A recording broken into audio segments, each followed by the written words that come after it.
The letter arrived on a Tuesday. Not that the day of the week should have mattered, not that anything so mundane as the position of the sun or the turning of a calendar page could have prepared Lord Ashford Blackwell, the 8th Duke of Ravensmoor, for what was contained within those 3 folded pages, sealed with his late father's crest in wax, the colour of dried blood. He had been standing at the window of the estate's great library, watching the October fog swallow the moors whole, when his solicitor, a trembling, bespectacled little man named Mr. Pembroke, had cleared his throat with such deliberate and terrible caution that Ashford had known, with a certainty that settled in his chest like a stone dropped into still water, that what was coming would change everything. He had already buried his father. He had already survived the grief, or so he believed, that particular hollow grief of mourning a man who had been more legend than parent, more duty than warmth. What he had not survived, what he had not even been permitted to anticipate, was the cruelty that his father had arranged from beyond the grave with all the precision of a general planning a siege. The will, Mr. Pembroke explained, in that soft, apologetic voice of a man who fully expected to be struck, the will was absolute. Ashford was to inherit the dukedom, the estates, the properties in London and the house in Bath, the considerable fortune and every entailment attached thereto. All of it, every stone and sovereign, under one condition.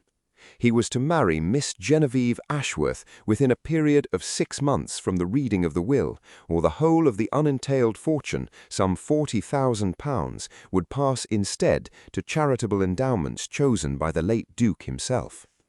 There was a silence in that library so profound that Ashford could hear the candles breathe. And then, very quietly, very precisely, in a voice scraped clean of every emotion he had ever learned to suppress, he said, "I beg your pardon." Mr. Pembroke did not repeat himself. He did not need to. The name hung in the air between them like smoke, like the smoke that had poured from the ruins of Ashford's reputation 4 years ago, when Miss Genevieve Ashworth had stood in the centre of Lady Carlton's drawing-room, in front of 30 witnesses, whose tongues were sharper than any blade, and told a story that was not entirely a lie, but was not entirely the truth, and in the telling of it had reduced Ashford Blackwell from the most sought-after bachelor in London to a man whispered about in corridors and pointedly uninvited to dinners. She had called him dishonourable. She had done so with those grey eyes of hers perfectly steady, her voice neither raised nor trembling, wearing a gown of pale lavender that had made her look infuriatingly like a figure painted in watercolour, soft at the edges, luminous, utterly convincing. And the ton had believed her. Oh, they had not said so openly. That was not how society operated. Society was a wound administered with exquisite politeness, and Ashford had bled from it for 2 full years before retreating to Ravensmoor, where at least the Moors did not pretend to be his friends. He had not seen Miss Genevieve Ashworth since. He had not spoken her name aloud in 4 years, and now his father, his impossible, calculating, eternally meddlesome father, had written her name into the very architecture of Ashford's future, as though it were the most natural thing in the world. Mr. Pembroke, to his credit, remained very still while the Duke of Ravensmoor stood at the window and stared at the fog for a very long time. "There is a letter," the solicitor said at last, placing a second envelope on the mahogany surface of the writing-desk. Ashford looked at it as one might look at a coiled snake. He crossed the room in 3 measured strides, picked it up, broke the seal, and read. "My son, if you are reading this, then Pembroke has done his job, and you are no doubt furious with me. You have always been furious with me. It was the primary mode of our communication, and I confess I grew rather fond of it. I will not offer lengthy justifications. I did not deal in sentiment while I lived, and I see no reason to begin now that I am dead. I will say only this. I knew the truth of what happened between you and Miss Ashworth. I knew it because I arranged it. The particulars are enclosed in the sealed documents Pembroke holds, documents which I have instructed him to make available to Miss Ashworth should you refuse this condition of my will. Make of that what you will. I also knew Miss Ashworth's circumstances. I knew her father's debts, which are considerable, and which have not improved in the years since you last saw her. I knew that her options have narrowed to a point that would cause a less proud woman to weep openly, and I knew that she would rather face you, even you, in all your magnificent indignation, than what awaits her otherwise. Marry her, Ashford. She is not what you believe her to be, and you are not what you have allowed yourself to become. Your father. Ashford read the letter twice. Then he folded it with great care, placed it in the inside pocket of his coat, directly over his heart, where it pressed against him like a brand, and said, in a voice of absolute and glacial composure, "Send for my carriage." The Ashford family occupied a modest townhouse in Cheapside, a fact which would have mortified the late Mr. Ashworth, who had once maintained a villa in Mayfair and a summer estate in Derbyshire, and who had subsequently lost both to a combination of bad investments and worse card-playing. He had been dead for 2 years, his widow had retreated to the country, and Miss Genevieve Ashworth, eldest daughter, primary caretaker of her family's tattered dignity, had remained in London, living quietly and economically on the goodwill of a distant aunt and what small income she could derive from giving music lessons to the daughters of merchants who aspired to gentility. It was a reduced life. It was a life she had not chosen, but she bore it with the same quality of stillness that she brought to everything, that deep internal composure that looked from the outside like serenity, and was, from the inside, something closer to the particular discipline of a person who has learned that if you do not allow yourself to feel the full weight of a thing, it cannot entirely crush you. She was at the pianoforte when the knock came. She was playing Haydn, something bright and ordered, and absolutely at odds with the grey November light pressing through the narrow windows of the Cheapside parlour. Her fingers moved with the certainty of long practice, her mind elsewhere entirely, turning over the letter she had received that morning from her mother describing her younger sister Clara's latest illness and the mounting cost of the physician's visits, and calculating for the 400th time whether there was any combination of economies that could make the numbers come out differently. They never did. The knock at the door pulled her from the calculation, and she heard the housemaid's footsteps in the corridor, and then an unfamiliar voice, a man's voice, low and carefully modulated, asking whether Miss Ashworth was at home. Something moved through her that she could not immediately name. She set her hands in her lap.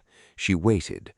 The parlour door opened, and there, filling the doorway with the dark authority of a man who occupied space as though the world had been specifically arranged around him, stood Ashford Blackwell, Duke of Ravensmoor. Older than she remembered, harder at the jaw and the eyes, his dark coat dusted with the evidence of a morning's hard riding, his expression arranged in a mask of perfect civility that she recognized instantly as the most dangerous of his expressions because it meant nothing at all of what lay beneath it. He looked at her as though she were an equation he was displeased to be solving. She rose because there was nothing else to do, and because she would not give him the satisfaction of catching her at a disadvantage, though her heart was beating in a way that had nothing to do with equanimity, and everything to do with the fact that 4 years had apparently done nothing to diminish whatever it was about this particular man that had always made the air feel different when he was in a room. "Your Grace," she said. "Your Grace," he replied. There was a silence of exactly the kind that contains multitudes, a silence thick with everything that had been said and everything that had been left unsaid, and all the complicated geography of 4 years and one very public catastrophe lying between 2 people in a small parlour, while a November wind pressed against the windows. "I believe," he said at last, "that we have a matter to discuss." He told her about the will in the flattest possible terms, as though he were reciting a parliamentary report. She listened without interruption, a quality he noticed against his will, the quality of her listening, the way she gave her full attention without fidgeting or softening her expression into the sympathetic arrangements that most women of his acquaintance would have employed. She simply listened, with those grey eyes steady and her hands folded in her lap with the precision of a woman who has made a practice of keeping them still. When he finished, she said, "And you have come to tell me that you refuse?" "I have come," he said, "to tell you that my father has apparently decided to conduct his interference from the afterlife, and that before I determine my response, I should like to understand precisely what you know of his arrangement." The word landed between them with the weight he intended. She met it without flinching. "I know nothing of any arrangement. I received a letter 3 weeks ago from your father's solicitor. It informed me that the late Duke had made a provision in his will that named me." She paused, and for just a moment something shifted in her expression, not quite pain, but its close cousin. "I confess I did not entirely understand why." "Did you not?" "I am not in the habit of manufacturing confusion, Your Grace. If I say I do not understand a thing, I do not understand it." He studied her. He had not expected this, had expected, he realized, some performance of guilt, some evidence in her manner of the calculation he had attributed to her. He found instead the same quality he had always found in her infuriating company, back in the days when they had moved in the same circles and he had watched her from across rooms with an attention he had never adequately explained to himself. The quality of a person who is entirely, uncomplicatedly themselves. It had drawn him once. It had driven him to ruin. "My father," he said carefully, "wrote to me that he knew the truth of what happened 4 years ago. He claimed to have arranged it." He watched her face. "What I cannot determine is what that arrangement entailed, or whether you were party to it."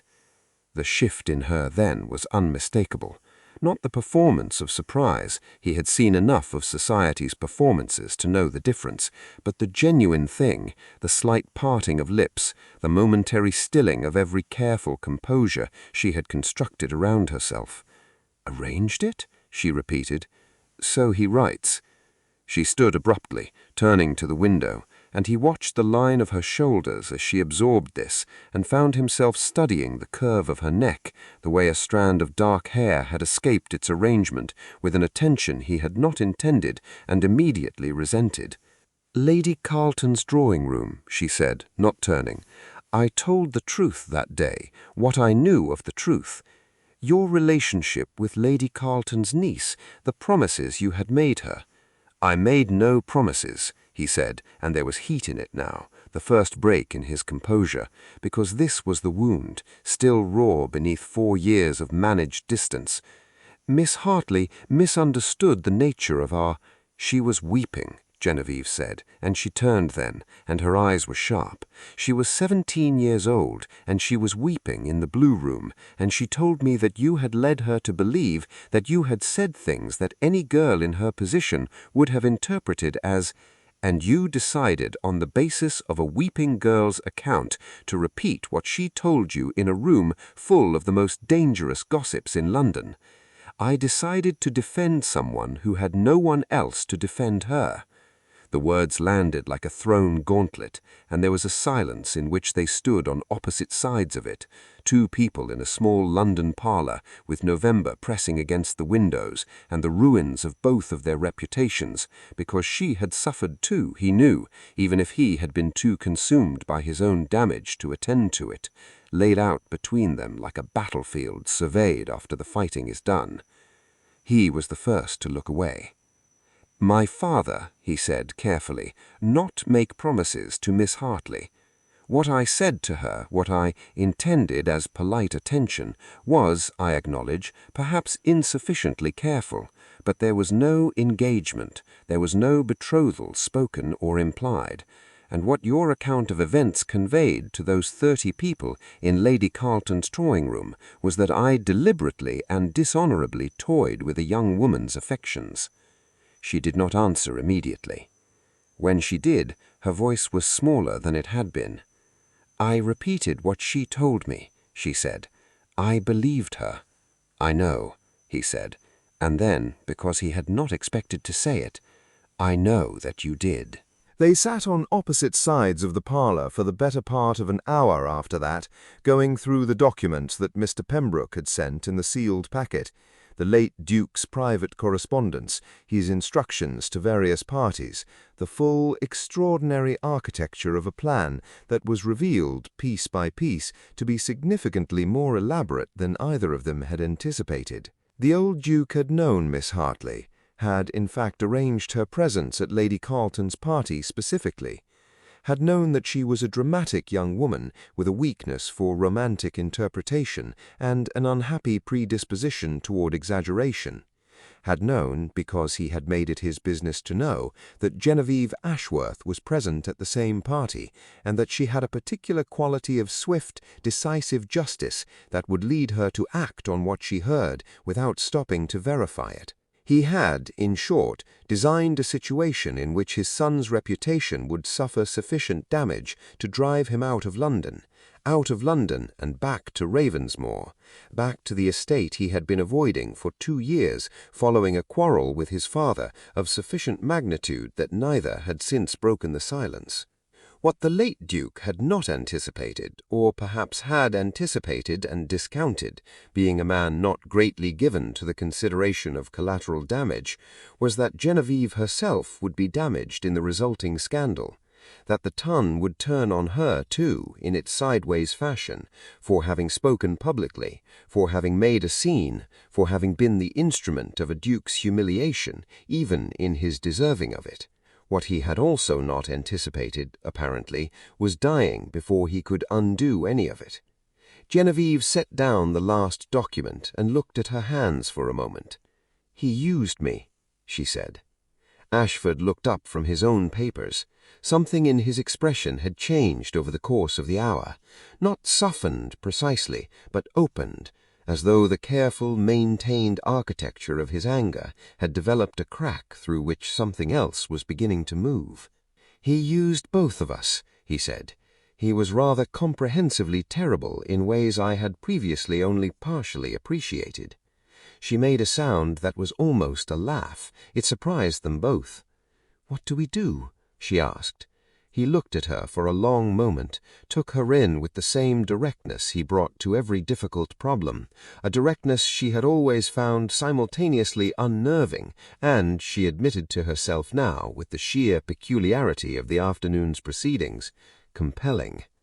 "He could refuse," he said. "You would remain as you are.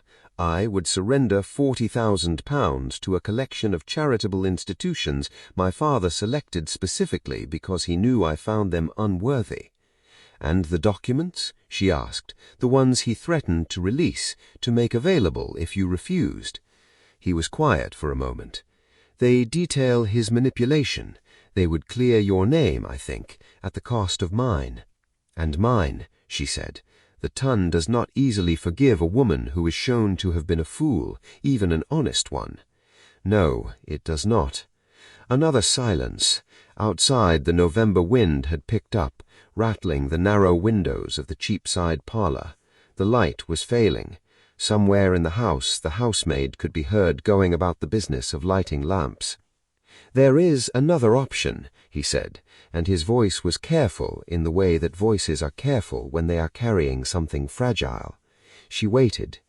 "We could," he said, "honor the condition of the will, not as a transaction, not as an exchange engineered by a dead man with an excess of confidence in his own continued influence, but as two people who find themselves in a uniquely mutual inconvenience, and who have this afternoon discovered that at least one of the things they believed of the other was wrong." "Only one?" she asked, and there was something alive in her voice now, some spark of the quality he remembered, the quality that had always caught his attention across rooms. "I reserve judgment on the others," he said. "We have only been reacquainted for an hour." She looked at him. He was difficult to read, had always been difficult to read, that dark, controlled countenance that the ton had interpreted as arrogance, and that she was beginning to suspect was something closer to armor. She understood armor. She had been wearing her own for 4 years. "I would need certain assurances," she said. "Name them." "My mother's debts settled. Clara's physicians paid. A household allowance sufficient for independence, not dependence on your continued goodwill. Done, he said, without hesitation. And she stopped. And, he prompted, and his voice was gentler than it had been. She filed that away somewhere.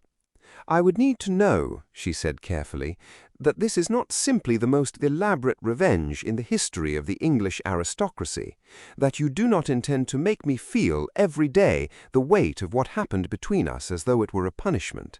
I defended someone who needed defending. I was wrong about the particulars. I am sorry for the harm it caused, but I would not like to spend my life being made to feel it. He was very still. I am not my father, he said at last. I do not deal in long campaigns. What do you deal in? He looked at her steadily. Directness, honesty, the occasional dramatic gesture when circumstances demand it. A pause, so brief it might have been imagined. You may find it familiar. She looked at him for a long time, this man who had filled the edges of her thoughts for 4 years, sometimes as the villain of the story she had told herself, and sometimes, in the small and honest hours of the night, as something more complicated than that, something she had not allowed herself to examine too closely for fear of what she might find. 6 months, she said. 6 months, he agreed. A great deal can happen in 6 months.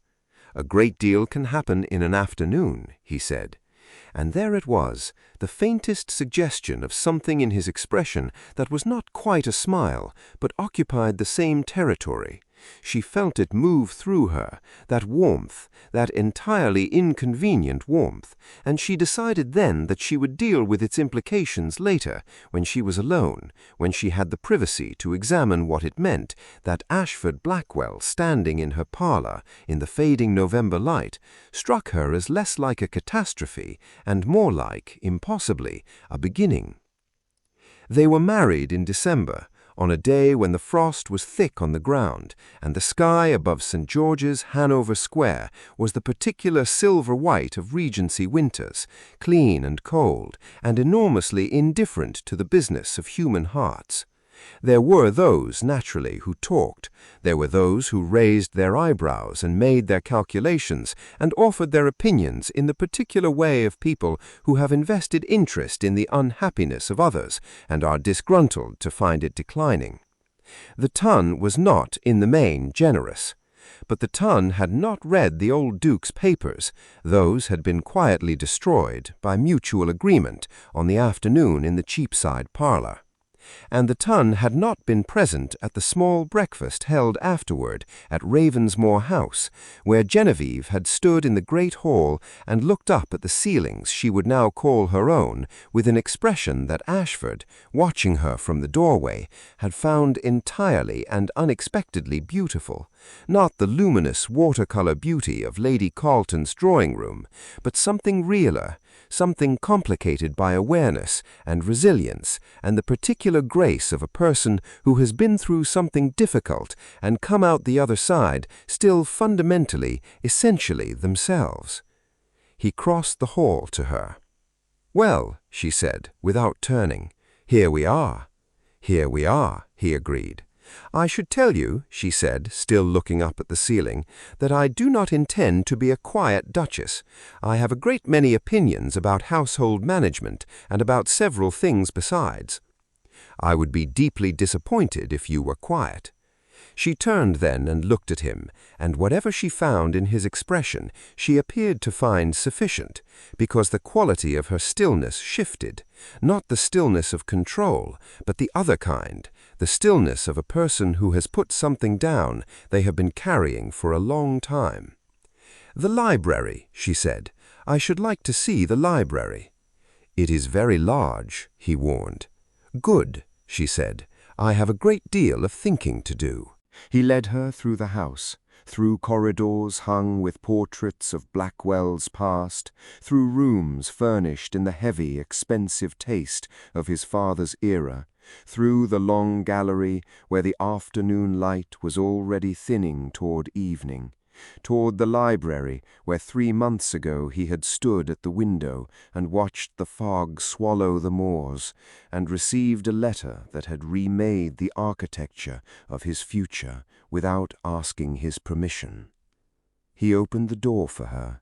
She walked in and stopped and let out a breath. The room was extraordinary. 2 stories of bookshelves rising to a painted ceiling, a fireplace broad enough to walk into, long windows giving on to the garden where the November grass lay silver with frost. The candles had already been lit against the failing light, and they flickered in the draught from the open door, sending shadows moving across the spines of 10,000 books. She moved into the room as though she had been here before, as though some part of her had already made herself at home. He watched her run her fingers along a shelf, lightly, almost absently, and felt something occur in his chest that was not, he thought, entirely the architecture of a transaction. "Your father," she said, pausing, "was a terrible man." "In many respects," he agreed. "But he was right," she said, "about one thing."